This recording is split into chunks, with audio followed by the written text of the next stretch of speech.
نحمده ونصلي على رسوله الكريم أما بعد فأعوذ بالله من الشيطان الرجيم بسم الله الرحمن الرحيم يا أيها الذين آمنوا ادخلوا في السلم كافة ولا تتبعوا خطوات الشيطان إنه لكم عدو مبين. وقال الله تبارك وتعالى في مقام آخر وَكَذَلِكَ جَعَلْنَاكُمْ أُمَّةً وَسَطًا لِتَكُونُوا شُهَدَاءَ عَلَى النَّاسِ صدق اللہ العظیم. سامعین محترم اور معزز ساتھیوں، شعبان کا مہینہ اسلام میں بہت ہی قابل احترام مہینہ ہے، جس کی فضیلت اور عظمت احادیث صحیحہ سے ثابت ہے. جب بھی شعبان کا مہینہ آتا ہے تو دو طریقے کی فضیلتیں احادیث میں ملتی ہے. ایک تو مطلق شعبان کے مہینے کی فضیلت، یعنی پورے مہینے کی کیا فضیلت ہے، اور ایک اس شعبان کے مہینے میں جو 15ویں رات آتی ہے اس کی کیا فضیلت ہے. دونوں کو الگ الگ سمجھیں گے. اگر بات یہ کی جائے کہ مطلق شعبان کی کیا فضیلت ہے، تو اس کی سب سے بڑی فضیلت یہ ہے کہ اللہ کے نبی صلی اللہ علیہ وسلم اس مہینے میں کثرت سے روزہ رکھا کرتے تھے دیگر مہینوں کے مقابلے میں. حضرت عائشہ صدیقہ رضی اللہ تعالیٰ عنہ فرماتی ہے، صحیح بخاری کی حدیث ہے، کہ میں نے نبی صلی اللہ علیہ وسلم کو شعبان کے مہینے کے علاوہ کسی اور مہینے میں اتنے زیادہ روزہ رکھتے ہوئے نہیں دیکھی، رمضان کو چھوڑ کر. رمضان کا مہینہ تو فرض ہے اس میں روزہ رکھنا، لیکن شعبان میں بہت کثرت سے اللہ کے نبی صلی اللہ علیہ وسلم رکھتے تھے. کبھی کبھار تو ایسا لگتا تھا کہ بس ایک دن کا بھی ناغہ نہیں کریں گے، 28-29 تک رکھتے تھے، ایک دن بیچ میں چھوڑ دیتے تھے، پھر اگلا دن رمضان کا ہوتا تھا. جس مہینے میں اللہ کے نبی صلی اللہ علیہ وسلم اتنے کثرت سے روزہ رکھے، یہ اس کی فضیلت کے لیے کافی ہے. دوسری بات یہ ہے کہ ایک حدیث ہے جو سنن نسائی کے اندر ہے. اللہ کے نبی صلی اللہ علیہ وسلم سے حضرت اسامہ بن زید رضی اللہ تعالی عنہ نے سوال کیا کہ لم اراک تصوم شہرا من الشہور ما تصوم من شعبان. اے اللہ کے نبی صلی اللہ علیہ وسلم، ہم لوگ آپ کو شعبان کے مہینے میں جتنے کثرت سے روزہ رکھتے ہوئے دیکھتے ہیں، اتنے کثرت سے اور کسی مہینے میں آپ روزہ نہیں رکھتے ہیں، اس کی وجہ کیا ہے؟ تو اللہ کے نبی صلی اللہ علیہ وسلم نے فرمایا کہ وَهُوَ شَهْرٌ يَغْفُلُ النَّاسُ عَنْهُ بَيْنَ رَجَبٍ وَرَمَضَانَ. سب سے پہلی بات تو یہ کہ ایک ایسا مہینہ ہے کہ جس سے لوگ غفلت برتتے ہیں، جو کہ رجب اور رمضان کے درمیان یہ مہینہ آتا ہے. غفلت اس اعتبار سے کہ رجب کا مہینہ تو محترم مہینہ ہے، اگرچہ آپ کے زمانے میں اب محترم نہیں سمجھ میں آتا ہے، لیکن اللہ کے نبی صلی اللہ علیہ وسلم کے زمانے میں رجب کے مہینے میں لوگ کثرت سے عبادت کرتے تھے ماہ محترم ہونے کی وجہ سے، اور شعبان کے مہینے میں تو عبادت کرتے ہی ہیں. اب بیچ میں آیا شعبان کا مہینہ، تو شعبان کے مہینے میں لوگ غفلت برتتے تھے، تو اللہ کے نبی صلی اللہ علیہ وسلم نے اس غفلت برتنے پر نکیر فرمائی ہے. گویا کہ اللہ کے نبی صلی اللہ علیہ وسلم نے یہ اشارہ دیا کہ یہ مہینہ کوئی عام مہینہ نہیں ہے کہ جس مہینے کو آپ گناہوں کے ساتھ گزار دے، غفلت کے ساتھ گزار دے، نمازوں میں کوتاہی کرنے کے ساتھ گزار دے، اور من چاہی زندگی کے ساتھ آپ یہ مہینہ گزار دے. یہ وہ مہینہ نہیں ہے. جس طریقے سے رمضان کے مہینے میں آپ مکمل تیاری کے ساتھ اس مہینے کو گزارتے ہیں، اسی طریقے سے شعبان کا مہینہ بھی آپ کو گزارنا ہے رمضان کی تیاری کے لیے. تو اس حدیث کے پہلے جملے میں اللہ کے نبی صلی اللہ علیہ وسلم نے شعبان کی فضیلت کی طرف اشارہ فرمایا کہ غفلت سے گزارنے والا مہینہ نہیں ہے، کوتاہی کے ساتھ گزارنے والا مہینہ نہیں ہے، سستی کے ساتھ گزارنے والا مہینہ نہیں ہے. اور آگے کیا فرمایا؟ وَهُوَ شَهْرٌ تُرْفَعُ فِيهِ الْأَعْمَالُ إِلَى رَبِّ الْعَالَمِينَ. یہ ایک ایسا مہینہ ہے کہ جس میں بندوں کے اعمال کو رب العالمین تک اٹھایا جاتا ہے، یعنی اللہ کے سامنے پورے سال کے اعمال کو پیش کیا جاتا ہے اسی مہینے میں۔ فرمایا فَأُحِبُّ أَن يُرْفَعَ عَمَلِي وَأَنَا صَائِمٌ، میں چاہتا ہوں کہ جب میرا عمل اللہ تعالیٰ کے پاس جائے تو میں روزے کی حالت میں ہوں، اسی لیے میں اس مہینے میں کثرت سے روزہ رکھتا ہوں۔ اس نقطے پر غور کیجئے، اللہ کے نبی صلی اللہ علیہ وسلم کا اس امت پر عظیم احسان ہے کہ اللہ کے نبی صلی اللہ علیہ وسلم نے یہ بتلا دیا کہ ہمارے پورے سال کے اعمال کو کس مہینے میں اللہ کے سامنے پیش کیا جاتا ہے، تاکہ ہم پہلے سے تیار ہو جائیں کہ کہیں ایسا نہ ہو کہ جس مہینے میں ہمارے اعمال کو پیش کیا جا رہا ہے وہ مہینہ ہم گناہوں کے ساتھ گزار رہے ہوں، اور جب اللہ کے سامنے ہمارے اعمال جائے تو گناہوں کے ساتھ جائے۔ یہ نبی کا احسان ہوا کہ انہوں نے پہلے بتلا دیا۔ اب سوال یہ پیدا ہوتا ہے کہ اس پورے مہینے میں دن کے اوقات میں کسی بھی دن اور کسی بھی وقت اللہ کے سامنے آپ کے اعمال پیش ہو سکتے ہیں۔ وقت کی تعیین نبی صلی اللہ علیہ وسلم نے نہیں بتلائی۔ اللہ کے نبی یہ چاہتے تھے کہ جب بھی میرے اعمال پیش ہو میں عبادت کی حالت میں رہوں۔ اب ظاہر سی بات ہے کوئی بھی عبادت ایسی نہیں ہے روزہ کو چھوڑ کر جس کو پورے دن کیا جائے۔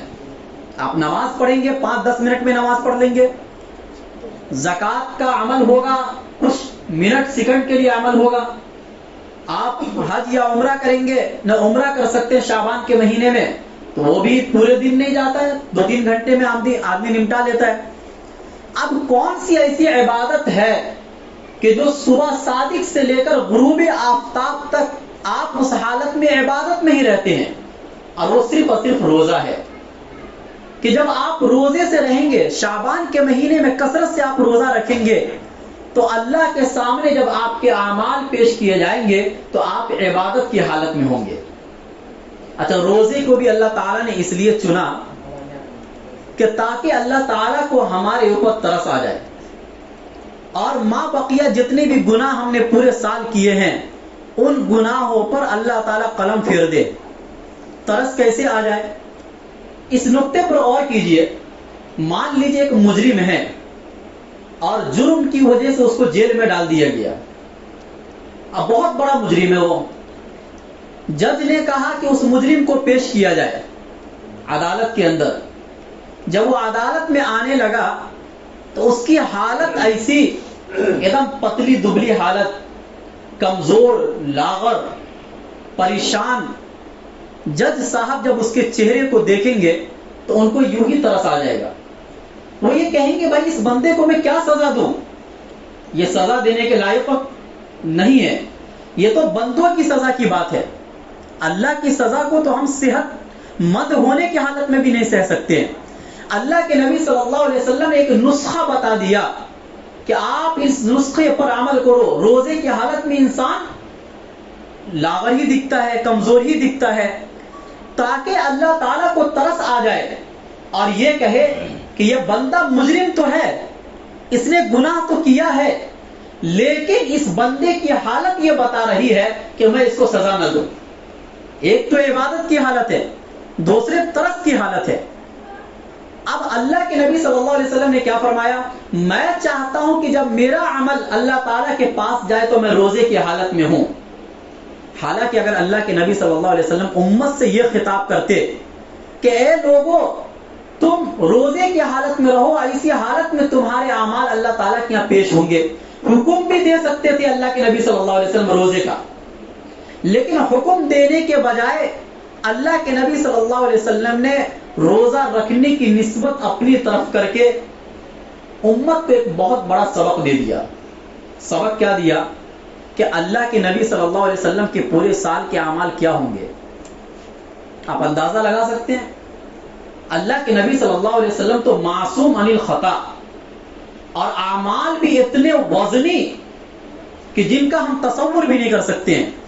وہ ایک سجدہ اللہ کے نبی صلی اللہ علیہ وسلم کا پورے ترازو کو بھر دے، پورے نامہ اعمال میں ایک سجدہ بھی اللہ کے نبی صلی اللہ علیہ وسلم کا کافی ہے۔ اللہ کے نبی صلی اللہ علیہ وسلم کے اعمال کیا ہوں گے؟ غریبوں کی مدد کرنا، یتیموں پر رحم کھانا، مسکینوں پر رحم کھانا، جنہوں نے ستایا نبی صلی اللہ علیہ وسلم کو ان کو معاف کر دینا، صحابہ کرام کی تربیت کرنا، نماز والی زندگی، روزے والی زندگی، حج اور عبادت والی زندگی، حقوق معاشرت والی زندگی، بندوں کے حقوق بھی ادا کرنا، اللہ کے حقوق کو بھی مکمل طور سے ادا کرنا. اتنی اچھی زندگی میں بھی اللہ کے نبی کو یہ ڈر ہو رہا ہے کہ کہیں اگر میرے اعمال اللہ تعالیٰ کے سامنے پیش ہوں تو ایسی حالت میں ہو کہ اللہ کو مجھ پر ترس آ جائے. حالانکہ اللہ کے نبی صلی اللہ علیہ وسلم کے سارے اعمال اچھے ہی تھے، لیکن ہمیں یہ سبق ملا کہ ہم تو پورے سال غیبت کرتے ہیں، چغلی کرتے ہیں، جھوٹ بولتے ہیں، شراب پیتے ہیں، زنا کرتے ہیں، بدنظری کرتے ہیں، نمازوں کو چھوڑتے ہیں. ان کے علاوہ بہت سی ایسی عبادات ہیں جن کو چھوڑتے ہیں، بہت سے منکرات ہیں جن کو ہم کرتے ہیں.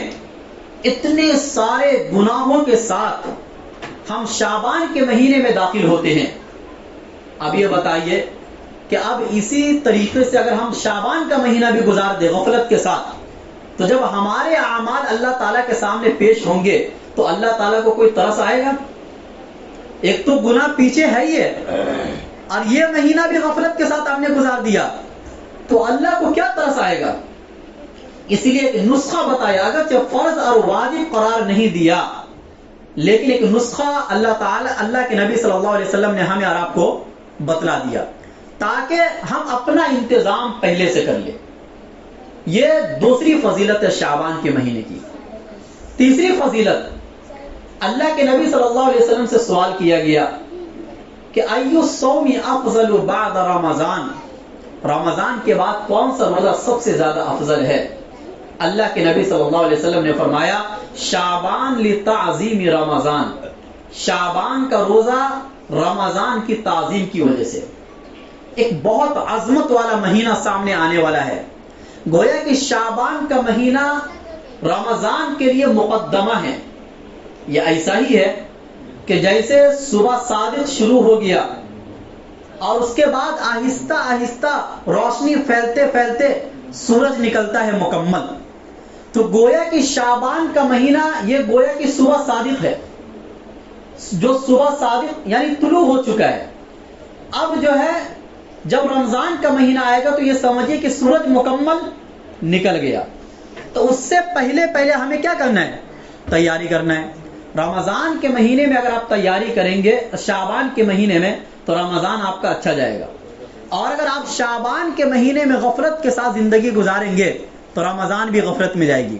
اس لیے اللہ کے نبی صلی اللہ علیہ وسلم نے فرمایا کہ یہ ایسا مہینہ ہے کہ جس میں لوگ غفلت برتتے ہیں، اور یہ ایسا مہینہ ہے کہ جس میں روزہ اسی مہینے میں فرض ہوا ہے. یعنی رمضان کے روزے جو فرض ہوئے وہ آیت جو اتری یا ایھا الذین آمنوا کتب علیکم الصیام کما کتب علی الذین من قبلکم لعلکم تتقون، کہ ایمان والو تم پر روزہ فرض کیا گیا ہے. یہ والی آیت شعبان کے مہینے میں اتری ہے. اس سے بھی شعبان کی عظمت کا پتہ چلتا ہے. یہ تو مطلق شعبان کے مہینے کی فضیلت ہو گئے مختصر.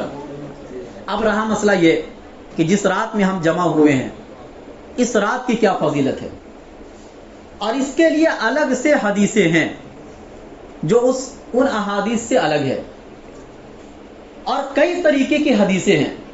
ایک حدیث ہے کہ اللہ کے نبی صلی اللہ علیہ وسلم نے فرمایا کہ اذا کان لیلۃ النصف من شعبان، کہ جب شعبان کی 15ویں رات آتی ہے، نادا منادن، ایک پکارنے والا پکارتا ہے، حل من مستغفر فاغفر له، کیا کوئی مغفرت طلب کرنے والا ہے جن کو میں معاف کر دوں.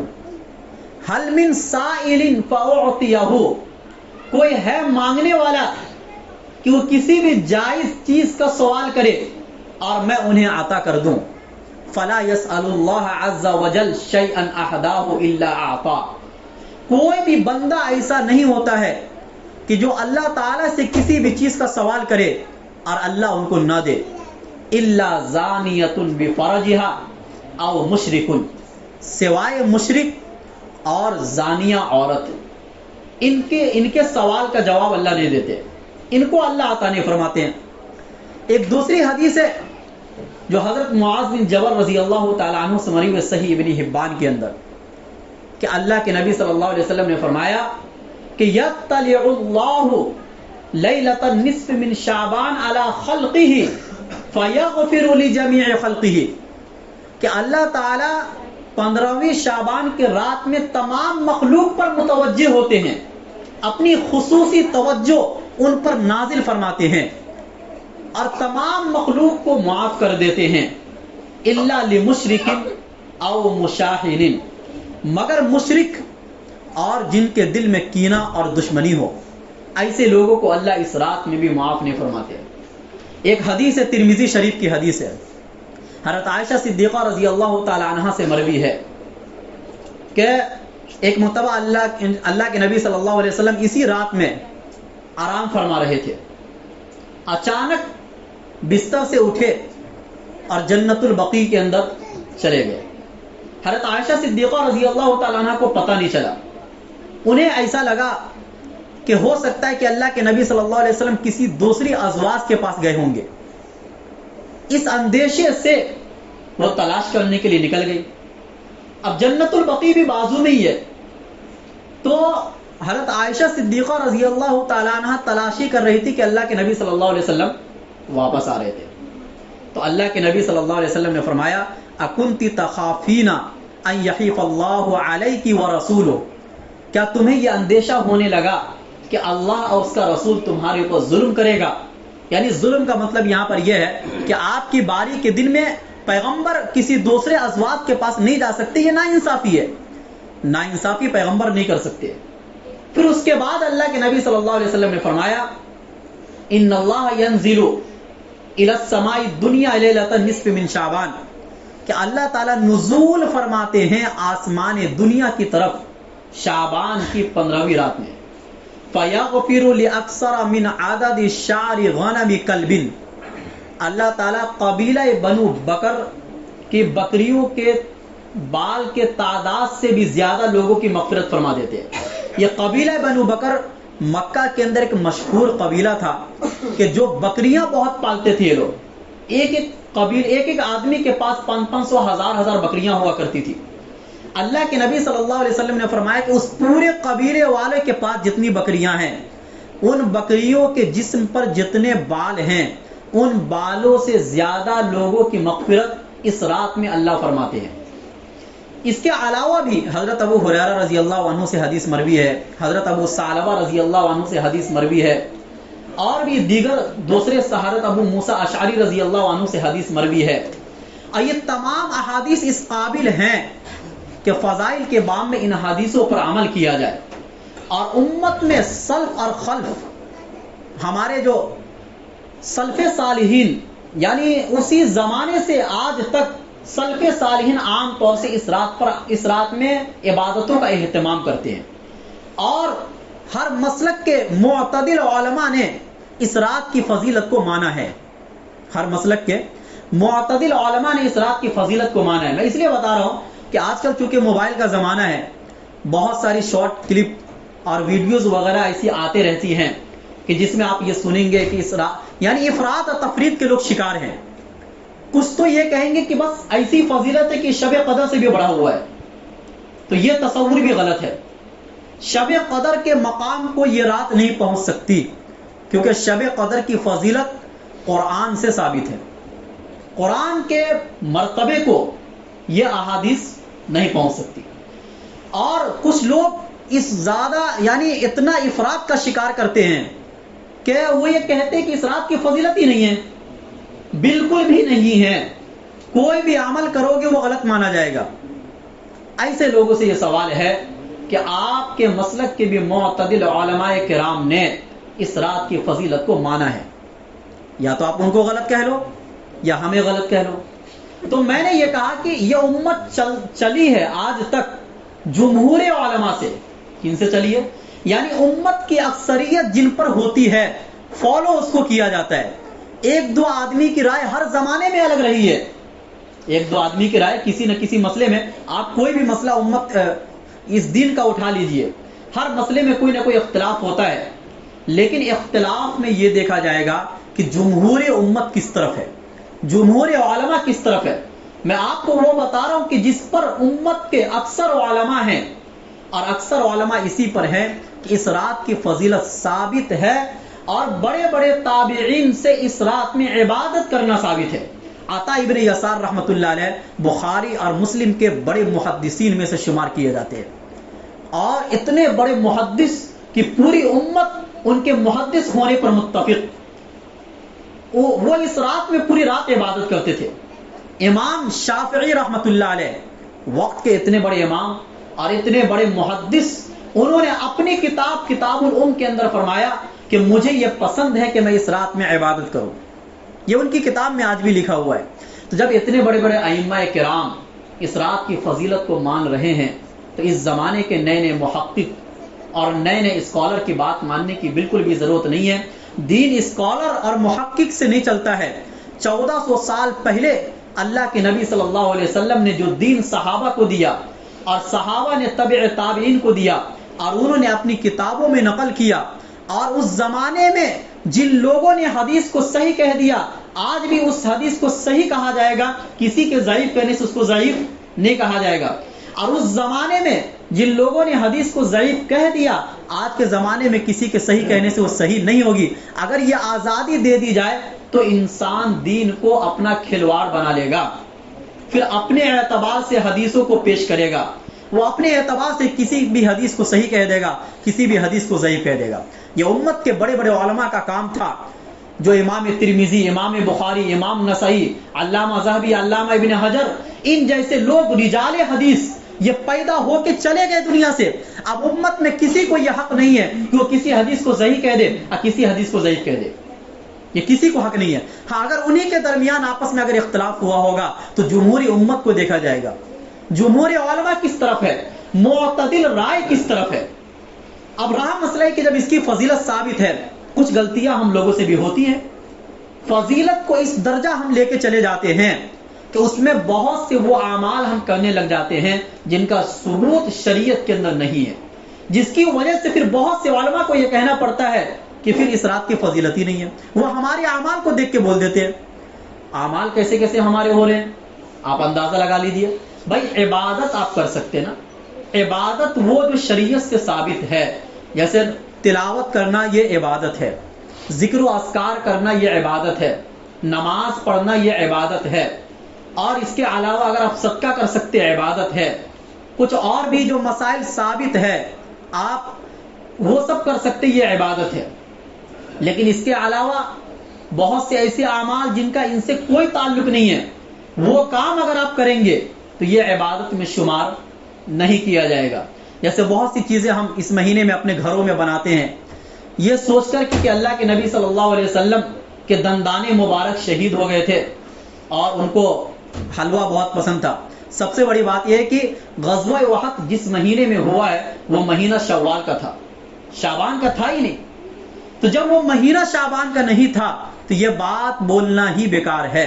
انسان کو اگر پسند ہے وہ کھانا چاہے بغیر اس رات کی تعین کیے ہوئے وہ کھا سکتا ہے، ناجائز نہیں ہے. لیکن آپ اس رات کی فضیلت میں اس کو شامل مت کیجیے. اس کے علاوہ بہت سی ذہنیت ایسی پائی جاتی ہے کہ جیسے مردوں کی روحیں گھروں کو لوٹ کے آتی ہے، اس کی بھی کوئی فضیلت نہ احادیث کے اندر ثابت ہے نہ سلف کے اقوال کے اندر یہ چیزیں ثابت ہے. تو جو چیزیں ثابت نہیں ہیں اس کو ماننا بھی نہیں ہے. ماننے سے دین کا بگاڑ پیدا ہوتا ہے، اور جو چیز ثابت ہے اس کو ماننا ہے. اس کو اگر نہیں مانیں گے تو الہاد کا دروازہ کھلے گا. ایک طرف بدعت کا دروازہ کھلے گا تو دوسری طرف الہاد کا دروازہ کھلے گا، اور اسلام میں دونوں ناجائز ہے. نہ الہاد کا دروازہ، الہاد کا مطلب جو چیز ثابت ہے آپ اس کو کہہ رہے ثابت ہی نہیں ہے، اور بدعت کا مطلب کہ جتنا ثابت ہے اس کے علاوہ آپ کام کر رہے ہیں. جس طریقے سے فرض نماز ہے، آپ نماز میں جو چیزیں فرض ہیں، جو چیزیں واجب ہیں، جو چیزیں سنت ہے آپ اتنا ہی کرتے ہیں. آپ اپنی طرف سے کسی چیز کا اضافہ تو آپ نماز میں نہیں کرتے نا. اگر آپ نماز میں اضافہ کر دیں گے تو سارے علماء یہ کہیں گے کہ اس کی نماز نہیں ہوگی. یعنی آپ کھڑے ہو کر قرآن کے علاوہ کچھ اور پڑھنے لگ گئے، احادیث کی تلاوت کرنے لگ گئے آپ، تو کیا آپ کی نماز ہوگی؟ فتوا دے گا سامنے والا کی نماز نہیں ہوگی، آپ نے ان سے الٹا سوال کیا کہ بھائی میں تو حدیث ہی تو پڑھ رہا ہوں، کیا آپ کو نبی سے محبت نہیں ہے؟ آپ یہی کہیں گے کہ نبی کے الفاظ کو میں دہرا رہا ہوں نماز کے اندر، کیا آپ کو نبی سے محبت نہیں ہے؟ آپ کیا جواب دو گے؟ بھائی جواب یہ ہوگا کہ نبی سے مجھے محبت ہے، اس لیے میں بتا رہا ہوں نبی سے محبت ہے، کیونکہ نبی نے کھڑے ہو کر قیام کی حالت میں قرآن کے علاوہ کسی اور چیز کے پڑھنے کا حکم نہیں دیا، تو وہ چیز پڑھیں گے بھی نہیں۔ تو اسی لیے علماء سے پوچھ کر ہم اپنے کام کریں، اعمال کریں، چونکہ یہ دجالی دور ہے، دین پر چلنا بہت مشکل ہے آج کے زمانے میں، ہر آدمی اسکالر بنا ہوا آج کے زمانے میں، اور وہ اپنی اپنی تحقیق لوگ پیش کر رہے ہیں۔ ایک تو یہ ہوتا ہے کہ چلو کوئی عالم اگر کوئی بات بتا رہا ہے اور وہ اپنے سلف کی باتوں کو نقل کر رہا ہے اور اپنے مکتبہ فکر کی باتوں کو نقل کر رہا ہے، پھر تو صحیح ہے، لیکن وہ اپنے اعتبار سے وہ یہ کہہ رہا ہے میری تحقیق یہ ہے۔ تو آج کے زمانے میں اگر کوئی بھی یہ کہتا ہے کہ میری تحقیق یہ ہے تو اس کی تحقیق کا کوئی اعتبار نہیں ہے۔ یعنی وہ مسائل کہ جو 1400 سال سے چلتا ہوا آ رہا ہے، اگر اس میں یہ کہتا ہے کہ میری تحقیق یہ ہے، چاہے وہ کتنا بھی بڑا عالم ہو، اس کی تحقیق کا کوئی اعتبار نہیں کیا جائے گا۔ اس کی وجہ یہ ہے کہ جن مسائل پر 1400 سال پہلے بحث ہو چکی ہے، ان مسائل کو دوبارہ چھیڑنا امت کے درمیان، یہ امت میں اختلاف تو پیدا کرے گا، اتحاد پیدا نہیں کرے گا۔ آج بہت سے ایسے لوگ ہیں کہ جو ایسے مسائل کے جو صرف مستحب کا درجہ رکھتے تھے، جو فضائل کا درجہ رکھتے تھے، ان مسائل کو چھیڑا، اور چھیڑنے کے بعد اس طریقے سے امت میں پیش کیا کہ جیسا لگا کہ سب سے بڑا مسئلہ اس امت کا یہی ہے۔ اس لیے اتحاد اور اتفاق آپس میں برقرار رکھنے کی ضرورت ہے، محبت آپس میں برقرار رکھنے کی ضرورت ہے، مسلکی اختلاف کو جتنا ہو سکے اتنا زیادہ دور کرنے کی ضرورت ہے آج کے زمانے میں۔ اب رہا مسئلہ یہ کہ جیسے میں نے پہلے بتلا دیا کہ شب قدر اور شب برات میں فرق ہے، اگر آپ دونوں کو ایک جیسا قرار دے دیں گے تو یہ بھی تفریط ہے، یہ بھی ایک چیز کو دوسری کی جگہ پر لا کے کھڑا کرنا ہے، اور یہ ظلم ہے۔ تو اسی لیے اس رات کی ایک فضیلت ہے، لیکن شب قدر کے برابر نہیں ہے، کیونکہ اس کی فضیلت قرآن سے ثابت ہے۔ دوسرا مسئلہ یہ ہے کہ بہت سے لوگ سوال کرتے ہیں قبرستان جانے کے تعلق سے، تو اس کے بارے میں نے حدیث بھی پڑھ کے سنا دیا کہ حضرت عائشہ صدیقہ رضی اللہ تعالی عنہا اللہ کے نبی صلی اللہ علیہ وسلم کو تلاش کرنے کے لیے نکلی، اور انہوں نے کیا دیکھا کہ جنت البقیع سے اللہ کے نبی صلی اللہ علیہ وسلم واپس آ رہے، لیکن اللہ کے نبی صلی اللہ علیہ وسلم نے حضرت عائشہ صدیقہ رضی اللہ تعالی عنہا کو بیدار نہیں فرمایا، بیدار نہیں فرمایا، اور دیگر کسی صحابہ کو بھی نہیں بتایا، نہ عشاء کی نماز کے بعد اور نہ فجر میں۔ ایک ہوتا ہے نا کہ چلو اگر رات میں اس کی فضیلت کا علم نبی صلی اللہ علیہ وسلم کو دیا گیا تو فجر کے وقت میں اللہ کے نبی صلی اللہ علیہ وسلم بتا دیتے، یا اگلے سال اللہ کے نبی صلی اللہ علیہ وسلم بتا دیتے۔ مطلب اللہ کے نبی صلی اللہ علیہ وسلم نے اس کو بتایا نہیں، ترغیباً نہیں بتایا، ترغیب دینے کے لیے۔ مطلب اللہ کے نبی صلی اللہ علیہ وسلم سے زندگی میں ایک مرتبہ جانا ثابت ہے۔ تو جواز کے درجے میں یہ کہا جاتا ہے کہ اگر کوئی لازم سمجھے بغیر، ضروری سمجھے بغیر اگر کوئی چلا جاتا ہے تو اس میں کوئی حرج نہیں ہے، لیکن اس کو ضروری نہیں سمجھنا چاہیے، اور نہ جانے والوں پر نکیر نہیں فرمانا چاہیے، کیونکہ ایصال ثواب کا تعلق قبرستان جا کر کرنے سے نہیں ہے۔ ایصال ثواب ہمارے رشتہ داروں میں اگر کسی کا انتقال ہو گیا ہے، ہم ان کو اگر کوئی ثواب پہنچانا چاہتے ہیں تو وہ اپنے گھر بیٹھے بیٹھے پہنچا سکتے ہیں۔ امت میں جو آسانیاں ہیں اس کو قبول کیجئے، دشواریاں پیدا مت کیجئے۔ دشواریاں لوگ آج کل یہ ضروری سمجھتے ہیں کہ بھائی وہاں جا کر ہی ہم اگر ایصال ثواب کریں گے جبھی جا کے مردے کو ثواب پہنچے گا، ورنہ نہیں۔ دیکھیں آپ وہاں جائیے، گھر پر رہے، وہ برزخ کی زندگی کے اندر ہے، اور برزخ کی زندگی اس دنیا کی زندگی سے الگ ہے، لہذا آپ اس قریب میں بھی رہیں گے تو ایک اعتبار سے دوری ہے آپ ان سے، اور اپنے گھر پر بھی رہیں گے تو بھی دوری ہے آپ، کیونکہ وہ دنیا ہی الگ ہے۔ اس الگ دنیا میں جا کر اگر آپ کو ایصال ثواب کرنا ہے تو پھر وہ موت کے بعد ہی ہو سکتا ہے، موت سے پہلے نہیں ہو سکتا ہے۔ تو اس لیے اس کو ضروری نہیں سمجھنا چاہیے۔ پھر رہا مسئلہ یہ اگلے دن کا روزہ، تو اس کے بارے میں بھی یہ سمجھنا چاہیے کہ جیسے میں نے جمعہ کے بیان میں بھی یہ کہا کہ اللہ کے نبی صلی اللہ علیہ وسلم شعبان کے مہینے میں کثرت سے روزہ رکھتے تھے، کسی بھی دن کی تعیین کیے بغیر پورے مہینے مسلسل بھی رکھتے تھے، اور ایک آدھ دن چھوڑ کے بھی اللہ کے نبی صلی اللہ علیہ وسلم روزہ رکھتے تھے. اور دوسرے یہ کہ ایام 20 کا روزہ اللہ کے نبی صلی اللہ علیہ وسلم ہر مہینے رکھتے تھے، یعنی 13، 14، 15. ان دو وجہوں کی بنیاد پر اگر کوئی روزہ رکھتا ہے تو بہتر ہے. اور جیسا کہ میں نے بتایا کہ اس مہینے میں اعمال پیش کیے جاتے ہیں اللہ تعالیٰ کے یہاں، اور سب سے بہترین طریقہ کہ آپ کا اعمال جب اللہ کے سامنے پیش کیا جائے تو آپ روزے کی حالت میں رہے. تو ہمیں اور آپ کو بھی اگر سنت پر عمل کرنا ہے تو بہتر یہ کہ ہم کثرت سے اس مہینے میں روزہ رکھیں، چاہے وہ 15 کا ہو، چاہے وہ 16 کا ہو، چاہے وہ 20 کا ہو، 25 کا ہو، اس سے کوئی فرق نہیں پڑتا ہے. جب کبھی بھی آپ کو موقع ملے، جس دن بھی آپ کو لگے کہ آج میں روزہ رکھنا چاہتا ہوں، آپ روزہ رکھ لیجئے. تو کثرت سے آپ روزہ رکھیے. روزہ رکھنا منع نہیں ہے شعبان کے مہینے میں، جتنا روزہ رکھیں گے اتنا زیادہ امید ہے کہ اللہ تعالیٰ کے سامنے جب آپ کے اعمال پیش کیے جائیں گے تو آپ روزے کی حالت میں رہیں گے. کیونکہ دن ہمیں پتہ نہیں نا، کسی بھی دن اللہ کے سامنے ہمارے اعمال جا سکتے ہیں. تو 15 کا بھی آپ روزہ رکھ سکتے ہیں، 16 کا بھی رکھ سکتے ہیں، 17 کا بھی رکھ سکتے ہیں. کثرت سے آپ روزہ رکھیے اس مہینے کے اندر، یہی اصل ہے. خصوصی طور سے اگر کوئی یہ سوچ کے رکھتا ہے کہ 15 کے دن کی فضیلت ہے تو اس دن کی فضیلت پر بہرحال حدیث نہیں ہے. لیکن اگر آپ رکھیں گے شعبان کا سوچ کر تو ایک سنت ادا ہو جائے گی، لہذا آپ یہ سوچ کے رکھ لیجئے.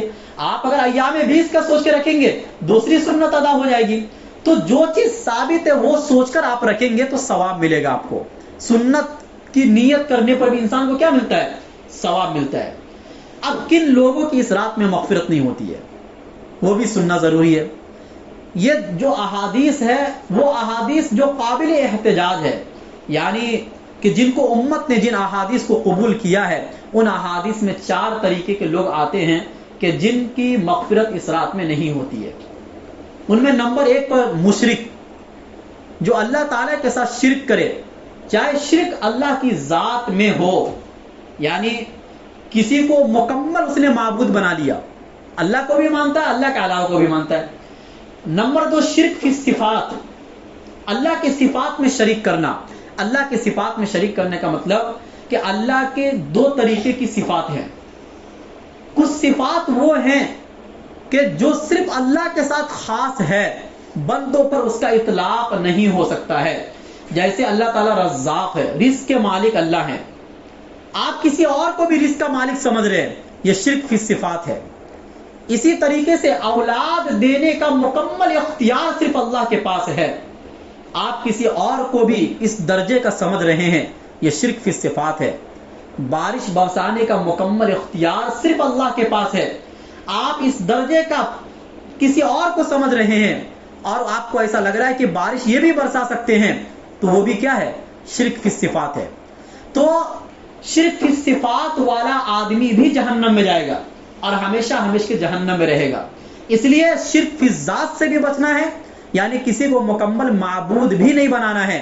اور اللہ کے جو صفات ہیں ان صفات میں بھی کسی دوسرے انسان کو شریک نہیں کرنا ہے، کیونکہ اللہ تعالیٰ کے جیسے کوئی بھی چیز نہیں ہو سکتی. لیسا کمثلہ شیء، قرآن کریم کے اندر ہے کہ ان کے مثل کی طرح کوئی بھی چیز نہیں ہو سکتی ہے. تو پہلے یہ لوگ ہیں کہ ان کی دعا کو، ہاں اگر یہ ایمان لے کر آ جائے، اب کفر سے توبہ کرے تو یہ والی بات اس کی قبول کی جائے گی. اپنے شرک سے اگر توبہ کرے تو یہ قبول کی جائے گی، لیکن اس کے علاوہ کوئی اور دعا مانگے تو وہ قبول نہیں ہوگا. نمبر 2 پر وہ آدمی کہ جن کے دل میں حسد، دشمنی جیسی بیماریاں ہیں، مہلک بیماریاں جو ایمان کو ختم کر دیتی ہے. اگر ایسی بیماریاں بھی ہمارے اور آپ کے دلوں کے اندر ہے تو ایسے لوگوں کی بھی مغفرت اس رات میں نہیں ہوتی ہے. لہذا ضرورت اس بات کی ہے کہ ہم اپنے دلوں سے دشمنی کو نکالیں. اللہ کے نبی صلی اللہ علیہ وسلم نے حدیث کے اندر فرمایا کہ یہ دشمنیاں ایک ایسی چیز ہے کہ جب آپس میں دشمنی پیدا ہو جاتی ہے تو محبتیں ختم ہو جاتی ہے. اور اسلام کا سب سے بڑا امتیاز یہ ہے کہ آپ مل جل کر رہے، اختلاف کی حد تک رہے، اختلاف دشمنی کی حد تک نہ جائے. تو لیکن آج کل ایسا ہے نہیں، گھروں میں دشمنیاں، بیٹا باپ سے بات نہیں کر رہا، باپ بیٹے سے بات نہیں کر رہے، ماں اور بیٹے میں بات چیت بند ہے، میاں بیوی میں بات چیت بند ہے، دوست میں بات چیت بند ہے. یہ دشمنیاں آپ کو ان راتوں میں بھی مغفرت سے نکال دے گی اور اس کے علاوہ جو دیگر راتیں ہیں جن راتوں میں مغفرت کا اعلان کیا جاتا ہے، ان راتوں میں بھی ایسے لوگوں کی مغفرت نہیں ہوتی ہے۔ اور اس کے علاوہ اور بھی، یعنی اللہ کے نبی نے تو ایک حدیث میں یہ فرمایا کہ پیر اور جمعرات کے دن بھی ہفتے کے اعمال پیش کیے جاتے ہیں، ان دنوں میں بھی اگر جن کے دلوں میں حسد ہے، اللہ تعالیٰ فرماتے ہیں ان کو رہنے دو، ان کو اپنی حالت پر رہنے دو، ان کے اعمال کو قبول نہیں کیا جائے گا جب تک کہ یہ اپنی دشمنی ختم نہ کر لے۔ یہ حدیث کے اندر ہے۔ تو یہ دشمنی بہت خطرناک چیز ہے، اپنے دلوں کے اندر پیار اور محبت کو برقرار رکھے۔ اللہ کے نبی صلی اللہ علیہ وسلم جب مدینہ گئے تھے تو مدینے میں کیسا ماحول اللہ کے نبی صلی اللہ علیہ وسلم نے پیدا فرمایا کہ مہاجرین کو انصار سے ملایا، ایک الگ شہر کے دوسرے الگ شہر کے، اور دونوں کو بھائی بھائی بنا دیا۔ اور اس کے علاوہ انصار میں بھی، یعنی مدینے میں جو رہنے والے لوگ تھے وہ دو قبیلے کے تھے، ایک اوس اور دوسرے خزرج۔ ان دونوں میں بڑی بڑی جنگیں ہوا کرتی تھی، اور ایک ایک جنگ کئی کئی مہینے چلتی تھی، ایک دوسرے کے خون کے پیاسے ہوتے تھے۔ اللہ کے نبی صلی اللہ علیہ وسلم نے ان لوگوں کو بھی بھائی بھائی بنایا، اور ایسے پیار اور محبت کے ساتھ وہ لوگ رہنے لگ گئے کہ دنیا اس کی مثال پیش نہیں کر سکتی ہے۔ اللہ کے نبی نے سب سے پہلے اس چیز کے اوپر محنت کیا کہ آپس میں بھائی بھائی بن کر رہو، کیونکہ اس کے بغیر دنیا میں آپ ترقی نہیں کر سکتے ہیں، آپ دین میں بھی آگے نہیں بڑھ سکتے، دنیا میں بھی آگے نہیں بڑھ سکتے۔ لیکن آج سب سے زیادہ کمی اسی چیز کی ہے کہ ہمارے اندر دشمنیاں کوٹ کوٹ کر بھری ہوئی ہے، لہذا اس رات میں اس کو نکالنے کی ضرورت ہے، ورنہ آپ کی عبادتوں کا کوئی فائدہ ہونے والا نہیں ہے۔ اسی طریقے سے اللہ کے نبی صلی اللہ علیہ وسلم نے تیسرے نمبر پر جو فرمایا وہ یہ کہ وہ عورت جو زناکار ہو، اللہ کے نبی نے عورت کا ذکر کیا، اس کا یہ مطلب نہیں کہ جو زناکار مرد ہیں وہ قابل معافی ہے، وہ بھی قابل معافی نہیں ہے، لیکن عورت کا بدکار ہونا مرد کے بدکار ہونے کے مقابلے میں زیادہ سخت ہے۔ اگر ایک عورت بے حیا بن جائے تو وہ پورے معاشرے کو بگاڑنے کے لیے کافی ہے، لیکن اگر ایک مرد بے حیا بن جائے تو وہ پورے معاشرے کو نہیں بگاڑ سکتا ہے، اس کا بگاڑ اس کی ذات تک رہے گا، وہ بڑھے گا نہیں آگے۔ اور ابھی تاریخ بھی وہی چل رہی ہے، 14 فروری محبت کا ڈے منایا جاتا ہے۔ ہم اپنے گھر کی عورتوں اور بچیوں پر دھیان دیں، ان کے موبائل پر ہم دھیان دیں کہ ان راتوں میں، اور کل اگلا دن جو کہ جمعہ کا دن ہے، 15ویں دن بھی ہے اور روزہ بھی لوگ رکھیں گے، لیکن محبت جب ہو جاتی ہے نا تو آج کل کی لڑکیاں تو دین چھوڑ رہی ہیں، تو یہ تو چھوٹی موٹی بات ہے، اپنے دین سے مرتد ہو رہی ہے، محبت میں اللہ کو بھول گئے، ماں باپ کو بھول گئے۔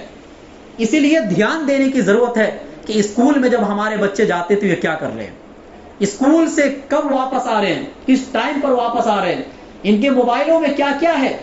موبائل تو دینا ویسے بھی جائز نہیں ہے جب تک وہ شادی کی عمر کو نہ پہنچ جائے، اس سے پہلے دینا عورت کو، لڑکیوں کو بگاڑنا ہے، برباد کرنا ہے۔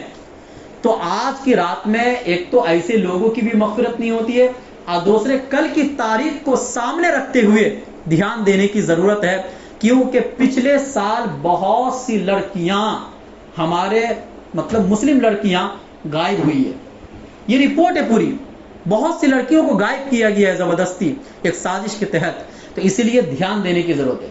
اور چوتھے نمبر پر جن کی مغفرت نہیں ہوتی ہے وہ قاتل نفس، کسی کو بلا گناہ قتل کرنے والے لوگ، ایسے لوگوں کی بھی مغفرت نہیں ہوتی ہے۔ اس کے علاوہ بھی دوسری احادیث کے اندر اور بھی دوسری باتیں ہیں کہ جیسے شراب پینے والے کی بھی اس رات میں مغفرت نہیں ہوتی ہے، جو شراب کا عادی ہو اور چھوڑ نہ رہا ہو، اس کے لیے ضروری ہے کہ وہ اس رات میں اپنے شراب سے توبہ کرے۔ اسی طریقے سے والدین کا نافرمان آدمی کی بھی توبہ اس رات میں قبول نہیں ہوتی ہے۔ والدین کا مقام و مرتبہ اللہ اور اس کے رسول کے بعد اس کائنات میں سب سے زیادہ ہے، اور یہ مقام و مرتبہ قرآن نے ان کو دیا ہے۔ قرآن میں جا بجا جہاں کہیں بھی اللہ نے اپنی عبادت کا ذکر کیا وہاں پر ماں باپ کے حسن سلوک کا بھی ذکر کیا، فرمایا وَبِالْوَالِدِ، اور صرف اسی امت میں نہیں، اللہ تعالی نے فرمایا وَإِذْ أَخَذْنَا مِيثَاقَ بَنِي إِسْرَائِيلَ أَلَّا تَعْبُدُوا إِلَّا اللَّهَ وَبِالْوَالِدَيْنِ إِحْسَانًا، کہ ہم نے بنی اسرائیل یعنی یہود و نصارہ سے بھی ہم نے عہد لیا تھا کہ تم اللہ کے علاوہ کسی کی عبادت نہ کرنا اور والدین کے ساتھ حسن سلوک کرنا. پتہ چلا کہ والدین ماں باپ کے ساتھ حسن سلوک کرنا یہ صرف اسی امت کا خاصہ نہیں رہا ہے، یہ ہر امت میں رہا ہے. اور یہی وجہ ہے کہ اللہ کے نبی صلی اللہ علیہ وسلم کے زمانے میں کفار مکہ میں جہاں بہت سی برائیاں پائی جاتی تھی ان میں یہ اچھائی پائی جاتی تھی کہ وہ اپنے ماں باپ کی عظمت بہت کرتے تھے. اس لیے کبھی آپ کو کسی بھی روایت میں یہ نہیں ملے گا کہ کفار مکہ نے اپنے ماں باپ کی توہین کی ہو. اسی لیے جب اللہ کے نبی صلی اللہ علیہ وسلم نے ایک حدیث میں یہ فرمایا کہ تم اپنے ماں باپ کو گالی مت دو، تو صحابہ کرام نے سوال کیا کہ کوئی بھی انسان اپنے ماں باپ کو گالی کیسے دے گا؟ ان کو یہ تعجب اس لیے لگا کہ ان کے یہاں ماں باپ کا بہت زیادہ احترام تھا. اللہ کے نبی نے فرمایا تم کسی کے ماں باپ کو گالی دو گے وہ تمہارے ماں باپ کو گالی دیں گے، گویا کہ تم اپنے ماں باپ کو گالی دینے کے سبب بنے. اس لیے ماں باپ کا مقام و مرتبہ بہت اونچا ہے. جن کے والدین دنیا سے جا چکے ہیں ان کے لیے وہ اگر حسن سلوک کرنا چاہتے اپنے ماں باپ کے ساتھ تو ان کے لیے دعا کرے، صدقات اور خیرات کرے، ایصال ثواب کرے، جس طریقے سے بھی ہو ایصال ثواب کرنا چاہیے.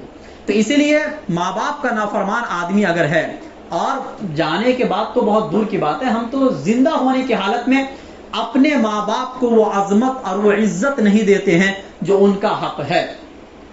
ماں باپ پر اپنی بیویوں کو مقدم کرنا، ان کو آگے کرنا یہ ناجائز ہے. کسی دوست کو آگے کرنا یہ ناجائز ہے. اگر وہ دین کے راستے پر بھی نہ ہو ماں باپ تو بھی ان کا ادب کرنا، ان کو عزت دینا یہ قرآن کا حکم ہے. قرآن کریم میں مشرک ماں باپ کے بارے میں آیا وَصَاحِبْهُمَا فِي الدُّنْيَا مَعْرُوفًا، دنیا میں تم ان کے ساتھ اچھے طریقے سے زندگی گزارو. خصوصاً ان حالات میں جب وہ بوڑھے ہو جاتے ہیں، جب ان کو ضرورت سب سے زیادہ ہوتی ہے اپنے بچوں کی. ماں باپ کا اتنا بڑا مقام و مرتبہ ہے کہ اگر باپ اپنے بیٹے کو قتل کر دے، باپ اگر اپنے بیٹے کو قتل کر دے تو قتل کے بدلے باپ سے قصاص نہیں لیا جائے گا. حدیث ہے یہ. قصاص کس کو کہا جاتا ہے؟ اگر کسی نے کسی کو جان بوجھ کے قتل کر دیا تو اس کے بدلے اس کو بھی قتل کیا جائے گا. لیکن اگر باپ نے اپنے بیٹے کو قتل کر دیا ہے تو باپ سے دیت لی جائے گی، جرمانہ لیا جائے گا، لیکن اس کے بدلے اس کو قتل باپ کو نہیں کیا جائے گا، کیونکہ باپ اس بچے کے دنیا میں آنے کا سبب ہے، سبب کو قتل نہیں کیا جائے گا. لیکن اگر بیٹا باپ کو قتل کر دے تو پھر بیٹے کو قتل کیا جائے گا. اتنا بڑا مسئلہ ہے. اس لیے ہم اپنے ماں باپ کو مقام و مرتبہ دے. اللہ کے نبی نے فرمایا یہی تمہاری جنت ہے، یہی تمہاری جہنم ہے. خدمت کر کے یا تو جنت کما لو اور ان کو ناراض کر کے یا تو جہنم کما لو. خصوصاً رمضان کے مہینے میں جو ایک مشہور حدیث ہے اس میں یہ بھی ہے نا کہ اللہ کے نبی صلی اللہ علیہ وسلم نے بددعا فرمائی ہے ان لوگوں کے لیے کہ جو بڑھاپے کی عمر میں اپنے ماں باپ کو پائے اور ان کی خدمت کر کے جنت میں نہ جائے. حضرت جبرائیل امین نے بددعا فرمائی اور اللہ کے نبی صلی اللہ علیہ وسلم نے اس بددعا پر آمین فرمائی. تو اسی لیے ماں باپ کا احترام کرنا چاہیے. اس کے علاوہ دیکھیے عبادت میں اصل اخلاص ضروری ہے. جب ہم راتوں میں عبادت کریں گے تو عبادت میں یہ نہیں دیکھنا ہے کہ کون کتنا عبادت کر رہا ہے، کون زیادہ کر رہا ہے، کون کم کر رہا ہے، کون کیا کر رہا ہے. آپ کو جتنی بھی توفیق ملے، جس عبادت کی بھی توفیق ملے، آپ وہ عبادت چاہے تھوڑا ہو چاہے زیادہ ہو آپ اخلاص کے ساتھ کیجئے. اور دیکھیے اخلاص کے ساتھ بھی وہی عبادت قبول ہوگی جو سنت طریقے کے مطابق ہو. اگر ایک آدمی کوئی ایسے طریقے سے عبادت کر رہا ہے کہ جو سنت طریقے کے مطابق نہیں لیکن اخلاص بہت ہے، اللہ ہی کے لیے کر رہا ہے وہ عمل پھر بھی قبول نہیں کیا جائے گا. اس رات میں بہت سے ایسے اعمال ہم سے ہو رہے ہیں کہ جو سنت طریقے کے مطابق نہیں ہے. آپ کتنے بھی اخلاص کے ساتھ کریں گے بلکہ وہ عبادت الٹا وبال بن جائے گا آپ کے لیے قیامت کے دن. اس لیے ایسے اعمال سے ہم بچیں. اور نمبر 2 پر فرائض، واجبات اور مستحبات سے پہلے ہے. ہوتا کیا ہے عام طور سے آج کل ہم لوگوں کا یہ ذہن بن گیا ہے کہ ہم مستحبات کو زیادہ ویلو دینے لگے ہیں فرائض کے مقابلے میں. اگر ایک آدمی فرض پر عمل کر رہا ہے پھر وہ مستحب پر عمل کرتا تو اس کے لیے کوئی یہ نہیں ہے. لیکن فرض تو ہم سے چھوٹ رہا ہے. ہم فجر کی نماز نہیں پڑھ رہے ہیں، ہم ظہر کی نماز نہیں پڑھ رہے ہیں، اور اس کے علاوہ ہم مستحبات پر دھیان دے رہے ہیں اور اس کو اس طریقے سے ہم کر رہے ہیں جیسے یہی فرض ہے. جیسے یہی فرض ہے. تو یہ بھی غلط طریقہ ہے دین کے اندر. اس طریقے کو بھی نکالنا چاہیے. فرائض پہلے ضروری ہے. آپ سے قیامت کے دن فرائض کے بارے میں سوال کیا جائے گا, مستحبات کے بارے میں سوال نہیں کیا جائے گا. مستحبات جو ہے وہ آپ کی نیکیوں میں اضافہ کرے گا, لیکن نیکی پہلے ہو تب نا. جب آپ فرائض نہیں کریں گے تو نیکی جمع ہی نہیں ہوا. جب نیکی ہی نہیں جمع ہوا تو آپ آگے عمل کیسے کریں گے؟ اس لیے فرض پر پہلے دھیان دے. جو فرض نمازیں ہیں, فرض روزہ ہے, اسی طریقے سے عبادات معاملات کے اندر اپنے معاملے کو صاف ستھرا رکھنا فرض ہے. سچ بولنا فرض ہے, جھوٹ بولنا گناہ ہے, حرام ہے. ان پر زیادہ دھیان دے. غیبت کرنا حرام ہے, دشمنی رکھنا یہ حرام ہے. اس پر دھیان دینے کی ضرورت ہے, لیکن اس پر اتنا دھیان نہیں دیتے, دوسری چیزوں پر زیادہ دھیان دیتے ہیں. اور تیسری بات یہ ہے کہ یہ رات ہمیں اپنی زندگی بدلنے کے لیے آتی ہے. ایسی راتیں, ایسے مہینے اور دن, یہ سب جو وقتاً فوقتاً آتے رہتے ہیں, یہ زندگی بدلنے کے لیے ہے. یہ نہیں کہ آپ جیسے پہلے تھے اس رات کے بعد بھی ویسے ہی, تو پھر اس رات کا کوئی فائدہ نہیں. آپ اس رات میں اللہ سے زیادہ قریب ہوتے ہیں, تو آپ اپنے دلوں کو زیادہ صاف کیجئے اور آگے کے لیے لاہیہ عمل تیار کیجئے کہ نہیں, آج جو میں نے جس طریقے سے پوری رات گزار دیا, اسی طریقے سے میں اگلی رات بھی گزاروں گا, اس کے بعد والی رات بھی گزاروں گا. یعنی اپنے دل میں ایک ارادہ رکھے کہ بھائی میں اپنی زندگی کو اب بدلوں گا, پہلی جیسی زندگی اب میں نہیں گزاروں گا. اسی کو اللہ تعالی نے قرآن کریم میں فرمایا, جو میں نے تلاوت بھی کیا, کہ یا ایھا الذین آمنوا ادخلوا فی السلم کافہ, اے ایمان والو اسلام میں پورے داخل ہو جاؤ. یہ کیا بات ہوئی کہ رمضان کا اسلام الگ ہے, محرم کا اسلام الگ ہے, بقرعید کا اسلام الگ ہے, رجب کا اسلام الگ ہے, شعبان کا اسلام الگ ہے. یہ الگ ہی الگ تو ہم نے تقسیم کر دیا ہے اپنے اپنے اعتبار سے. اسلام نام ہے مکمل دین میں داخل ہو جانے کا. صحابہ کرام اس طریقے سے عبادت نہیں کرتے تھے, کبھی کیا کبھی نہیں کیا. ایسا نہیں کرنا ہے. جو فرض ہے وہ تو پورے سال فرض ہے, کچھ صرف ایک رات میں فرض نہیں ہے. اور صرف اس ایک رات میں عبادت کر لینے سے جو لوگ یہ سمجھتے ہیں کہ پورے سال کا کفارہ ہو گیا, اب ہمیں کچھ کرنے کی ضرورت نہیں, یہ غلط فہمی میں ہے. ان کو اس غلط فہمی کو دور کرنے کی ضرورت ہے. وَلَا تَتَّبِعُوا خُطُوَاتِ الشَّيْطَانِ, شیطان کے نقش قدم کی پیروی مت کرو. إِنَّهُ لَكُمْ عَدُوٌّ مُبِينٌ, وہ تمہارا کھلا ہوا دشمن ہے. جب بھی آپ سنت سے ہٹیں گے اسی وقت شیطان آپ پر حملہ کرے گا اور آپ کو ان طریقوں میں گھسائے گا جو طریقہ دین و شریعت سے ثابت نہیں ہے. اللہ تعالیٰ نے دوسری آیت میں فرمایا وَكَذَلِكَ جَعَلْنَاكُمْ أُمَّةً وَسَطًا لِتَكُونُوا شُهَدَاءَ, کہ ہم نے آپ کو معتدل امت بنایا, ایسی امت کہ جس میں اعتدال ہے, نہ افراط ہے نہ تفریط ہے. دیکھیں نصارہ کا دین ایسا بن گیا تھا بعد میں کہ اس میں تفریط تھی, یعنی کوتاہی بہت زیادہ نیچے گر گئے تھے وہ لوگ اپنے دین کو لے کر. اور یہودیوں کے دین میں افراط, بہت زیادہ سختی ہو گئی تھی. اللہ تعالیٰ نے جو ہمیں دین دیا وہ معتدل دین دیا. معتدل کا مطلب یہ کہ ہم اس کی فضیلت کو بھی مانیں, اس کا ہم انکار نہ کریں, اور جتنا ہے اتنا ہی مانیں, اس سے زیادہ نہ مانیں. یہی ہے وَكَذَلِكَ جَعَلْنَاكُمْ أُمَّةً وَسَطًا لِتَكُونُوا شُهَدَاءَ عَلَى النَّاسِ.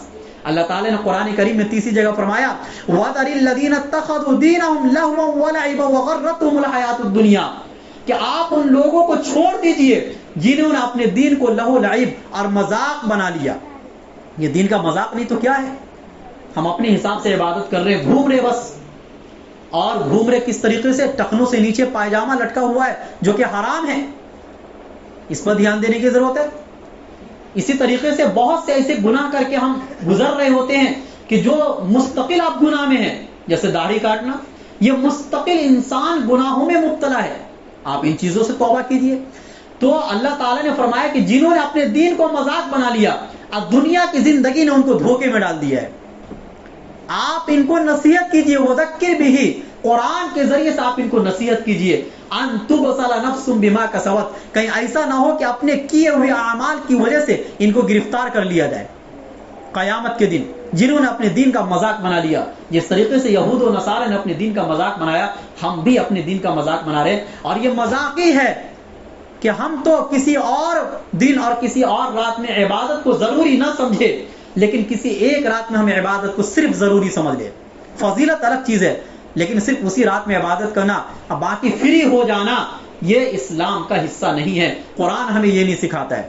اسی طریقے سے اللہ تعالیٰ نے ایک آیت میں فرمایا ان ھذا صراطی مستقیما، یقیناً یہ میرا راستہ ہے جو کہ بالکل سیدھا ہے، فاتبعوا السبل، یعنی تم اسی راستے کی پیروی کرو، بہت سے راستے کی پیروی مت کرو۔ ذالکم وصاکم بہ لعلکم تتقون، یہ وہ باتیں ہیں جس کی نصیحت اللہ آپ کو کر رہا ہے تاکہ آپ کے اندر تقوی پیدا ہو جائے، یہ اللہ تعالیٰ سمجھا رہا ہے۔ اور ایک اہم آیت کے اندر اللہ تعالیٰ نے فرمایا قل هل ننبئکم بالاخسرین اعمالا، کہ آپ کہہ دیجئے کیا میں آپ کو بتلاؤں کہ قیامت کے دن سب سے زیادہ اپنے اعمال کے اعتبار سے نقصان اٹھانے والے کون لوگ ہوں گے؟ فرمایا الذین ضل سعیہم فی الحیات الدنیا، وہ لوگ ہوں گے کہ جن کی کوششیں دنیا کی زندگی میں بیکار ہو گئی۔ کن کی کوششیں بیکار ہو گئی؟ جو عبادت کر رہے تھے یہ سوچ کر کہ میں صحیح کر رہا ہوں، حالانکہ وہ صحیح نہیں تھا، ان کو سب سے زیادہ قیامت کے دن افسوس ہوگا کہ جو بدعتوں کے راستے پر چل پڑے، سنت سے ہٹ گئے، قیامت کے دن ایسے لوگوں کو لایا جائے گا اور یہ کہا جائے گا کہ دنیا میں جو کچھ بھی تم نے کیا یہ سب رائے گا اور بیکار ہو گئی۔ ان کو سب سے زیادہ قیامت کے دن افسوس ہوگا اور سب سے زیادہ نقصان اٹھانے والے یہی لوگ ہوں گے۔ ایک آیت میں اللہ تعالیٰ نے فرمایا افرأیت من اتخذ الہہ ہوا، کہ بھلا آپ کو بتلائیں وہ لوگ کہ جنہوں نے اپنی خواہشوں کو اپنا خدا بنا لیا۔ خواہشوں کو خدا بنانے کا کیا مطلب ہے؟ جو آپ کے دل میں آ رہا ہے اس طریقے سے آپ کام کر رہے ہیں، اپنی خواہش کے مطابق آپ دین پر عمل کر رہے ہیں۔ جذبات کا نام اور شوق کا نام ہم نے کیا رکھ دیا؟ دین رکھ دیا۔ اس سے دین نہیں بنتا ہے۔ ہم نے اپنے حساب سے جو من میں آیا اس کو ہم نے ضروری سمجھ لیا، اور جو وہ کام نہیں کر رہا ہے اس کو ہم الزام لگا رہے ہیں کہ بھائی یہ غلط کرنے والا ہے، الٹا ہی الزام لگایا جا رہا ہے۔ تو فرمایا کہ جنہوں نے اپنی خواہش کو اپنا خدا بنا لیا، اللہ تعالیٰ ایسے لوگوں کو علم کے باوجود بھی گمراہ کر دیتے ہیں۔ وَأَضَلَّهُ اللَّهُ عَلَىٰ علم، علم ہونے کے باوجود کہ میں غلط کر رہا ہوں لیکن وہ خواہش کے مطابق اپنی زندگی گزار رہے ہیں، تو ایک وقت ایسا آئے گا کہ اس کا علم اس کو فائدہ نہیں دے گا۔ اس لیے آج کی رات میں ہم یہ وعدہ کریں اور اپنے پچھلے گناہوں سے ہم توبہ کریں اور یہ عہد کریں کہ ہماری اگلی زندگی ویسی نہیں ہوگی جیسے ہم پہلے گزارتے تھے۔ ہم مکمل دین پر عمل کریں گے، اور چونکہ رمضان قریب 15 دن باقی ہے تو ہم ابھی سے اس کی تیاری کریں گے۔ تلاوت قرآن کی کثرت، دعاؤں کی کثرت، اور اسی طریقے سے صدقہ اور خیرات کی کثرت، اپنا نظام الاوقات بنانا کہ کون سے وقت میں کون سا کام کرنا ہے، اور خصوصاً نمازوں کی پابندی جو کہ سب سے اہم عبادت ہے اسلام کے اندر۔ بنی الاسلام علی خمس، جس طریقے سے ایمان کے بعد سب سے بڑا فرض نماز ہے، اسی طریقے سے ایمان کے بعد سب سے بڑا گناہ نماز کو چھوڑنا ہے۔ سب سے بڑا گناہ، صحابہ کرام میں سب سے زیادہ دھیان اس بات پر دیا گیا کہ کون کتنا نماز کا پابند ہے۔ اس زمانے میں منافقین بھی صف اول میں نماز پڑھا کرتے تھے، کیونکہ اس زمانے میں ایمان اور کفر کی علامت اور نشانی نماز تھی۔ کتنی اہم عبادت ہے۔ امام احمد بن حنبل رحمۃ اللہ علیہ کے نزدیک تو جو انسان فرض نماز کو چھوڑ دے گا وہ کافر ہو جائے گا، اس کو ایمان کی تصدیق کرنی پڑے گی۔ وقت کے بڑے امام ہیں، وقت کے بڑے فقیہ ہیں، ان کی رائے کا اعتبار کیا جاتا ہے پوری دنیا کے اندر، حجت مانی جاتی ہے، ان کی بات دلیل مانی جاتی ہے۔ اللہ کے نبی نے فرمایا جو فجر اور عشاء کی نماز نہ پڑھے یہ منافق ہے، اور یہ دو نماز منافقوں پر بھاری ہے۔ دیکھیں نماز پڑھنا کوئی آسان کام نہیں ہے، یہ بات خود اللہ تعالیٰ نے فرمایا ہے کہ وَإِنَّهَا لَكَبِيرَةٌ إِلَّا عَلَى الْخَاشِعِينَ، کہ نماز پڑھنا بہت بھاری کام ہے مگر اللہ سے ڈرنے والے پر۔ جو لوگ اللہ سے ڈرتے ہیں ان کے لیے بھاری نہیں ہے۔ الذین یظنون انہم ملاقو ربہم وانہم الیہ راجعون، جنہیں یہ یقین ہے کہ میں اپنے رب سے ملاقات کروں گا، جن کو ملاقات کے دن کا ڈر ہے۔ یوم یقوم الناس لرب العالمین، جس دن لوگ رب العالمین کے سامنے کھڑے ہوں گے، اس دن کے سوال و جواب کا جن کو ڈر ہے وہ فرض نماز میں کبھی بھی کوتاہی نہیں کریں گے۔ اس لیے ہمیں یہ عہد کرنا ہے کہ ہر نماز کو وقت پر ادا کرنا ہے، جماعت کے ساتھ، مردوں کے اوپر جماعت کے ساتھ نماز واجب ہے، لہذا اور خصوصاً فجر کی نماز۔ ہم سو رہے ہیں، نیند پوری ہو رہی ہے تو بھی ہم سو رہے ہیں. زیادہ سونا صحت کے لیے بھی نقصان دہ ہے اور دین کے اعتبار سے بھی نقصان دہ ہے. یعنی دین اور دنیا دونوں اعتبار سے نقصان دہ ہے. اگر ہم اتنی بھی قربانی نہیں دے سکتے تو کیا قربانی دیں گے ہم؟ یہ رات آئی آپ کی زندگی کو بدلنے کے لیے، کیا بدل رہے آپ؟ لہذا یہ عہد کرے کہ آج سے رمضان تک، رمضان میں تو پڑھنا ہی ہے، رمضان تک ایک بھی نماز ہم نہیں چھوڑیں گے. اس کا فائدہ یہ ہوگا کہ جب آپ رمضان میں داخل ہوں گے تو آپ کا دل پہلے سے صاف ستھرا ہو چکا ہوگا اور رمضان کی رحمتوں اور برکتوں کو آپ پہلے دن سے لینے والے بن جائیں گے.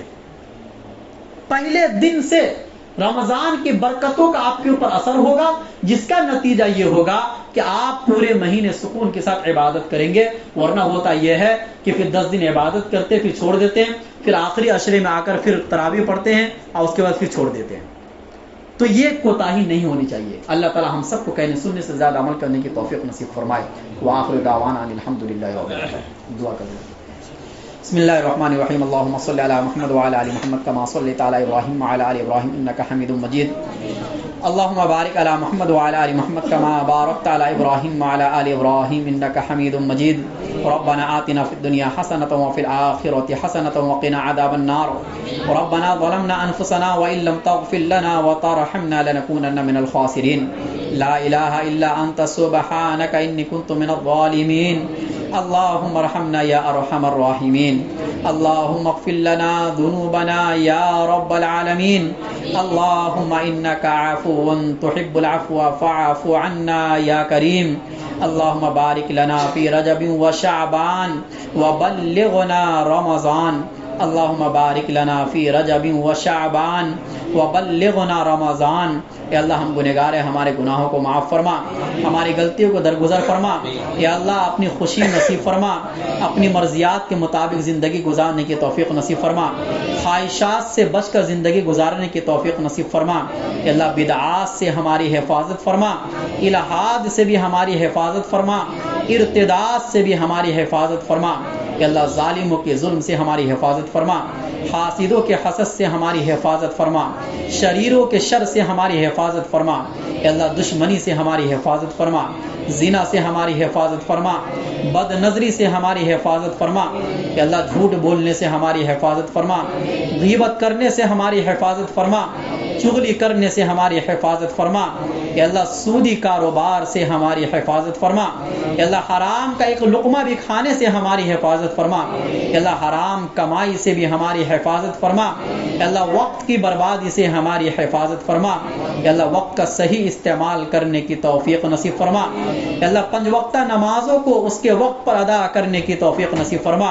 اے اللہ اس مجلس میں بیٹھ کر جتنے لوگوں نے یہ وعدہ کیا ہے کہ ہم نمازوں کی پابندی کریں گے، ان کے وعدوں کو پورا فرما، ان کو نماز پڑھنے کی توفیق نصیب فرما. اے اللہ ارادہ کرنا ہمارا کام ہے، مانگنا ہمارا کام ہے، توفیق دینا آپ کا کام ہے. اے اللہ آپ کی توفیق کے بغیر ہم ایک عبادت بھی نہیں کر سکتے. اے اللہ ہماری کوئی مجال نہیں، ہم تو کمزور لوگ ہیں، ہمارے اندر اتنی بھی طاقت نہیں کہ ہم ایک سجدہ کر سکتے ہیں. اگر آپ کی توفیق ہو تو ہم ہزاروں سجدے کر سکتے ہیں. اے اللہ ہمیں اپنی توفیق سے محروم نہ فرما. اے اللہ جو پریشان حال ہے ان کی پریشانیوں کو دور فرما. اے اللہ جو قرض میں ڈوبے ہوئے ہیں اے اللہ ان کی غیب سے مدد فرما. اے اللہ جو مسلمان جیلوں میں بے گناہ قید کر دیے گئے اے اللہ ان کی رہائی کے اسباب مہیا فرما. اے اللہ پوری دنیا میں جہاں کہیں بھی مسلمان پریشان حال ہے ان کی پریشانیوں کو دور فرما. اے اللہ غیب سے مدد فرما. اے اللہ ایسے اعمال کرنے کی توفیق نصیب فرما جن سے آپ کی مدد اترتی ہے. ہر ایسے کام سے ہماری حفاظت فرما جن سے آپ کی مدد رک جاتی ہے. اے اللہ صحابہ جیسے اعمال کرنے کی توفیق نصیب فرما، صحابہ جیسی زندگی ہمیں نصیب فرما. اے اللہ نبی صلی اللہ علیہ وسلم سے بہت بہت محبت کرنے کی توفیق نصیب فرما، ان سے عشق کرنے کی توفیق نصیب فرما. اے اللہ ان کے نقش قدم پر چلنے کی توفیق نصیب فرما. اے اللہ ان کی ایک ایک سنت کو زندہ کرنے کی توفیق نصیب فرما. اے اللہ ان کی ایک ایک سنت کو زندہ کرنے کی توفیق نصیب فرما. اے اللہ قرآن سے محبت کرنے والا بنا، قرآن پر عمل کرنے والا بنا، قرآن کی تلاوت کرنے والا بنا، اے اللہ قرآن کو سمجھ کر پڑھنے والا بنا، اے اللہ رمضان سے پہلے رمضان کی تیاری کرنے کی توفیق نصیب فرما، اے اللہ اس رمضان میں مکمل روزہ رکھنے کی توفیق نصیب فرما، اے اللہ اس رمضان میں مکمل تراویح پڑھنے کی توفیق نصیب فرما، اے اللہ رمضان کو اس طریقے سے گزارنے کی توفیق نصیب فرما جس طریقے سے آپ چاہتے ہیں، اے اللہ رمضان کی ناقدری سے ہماری حفاظت فرما، اے اللہ قبر کے عذاب سے ہماری حفاظت فرما، حشر کی رسوائی سے ہماری حفاظت فرما، اے اللہ پل صراط پر گزرنا آسان فرما، اے اللہ جنت میں داخلہ نصیب فرما، جہنم سے ہم سب کی حفاظت فرما، اے اللہ قیامت کے دن نبی صلی اللہ علیہ وسلم کا دیدار نصیب فرما، اے اللہ اس دنیا میں بھی خوابوں میں نبی صلی اللہ علیہ وسلم کا دیدار نصیب فرما، اے اللہ نبی صلی اللہ علیہ وسلم کے ہاتھ مبارک سے زمزم کا، اے اللہ نبی صلی اللہ علیہ وسلم کے ہاتھ مبارک سے حوض کوثر سے پانی پینا نصیب فرما،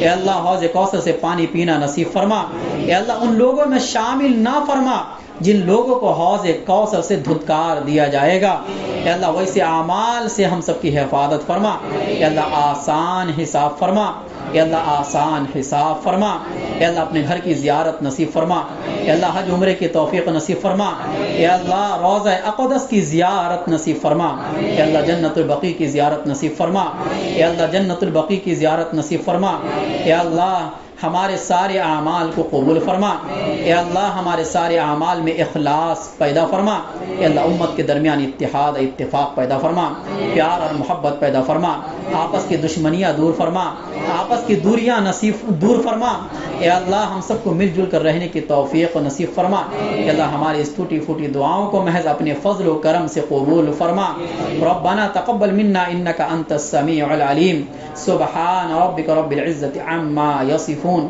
وسلام على المرسلين والحمد لله رب العالمين۔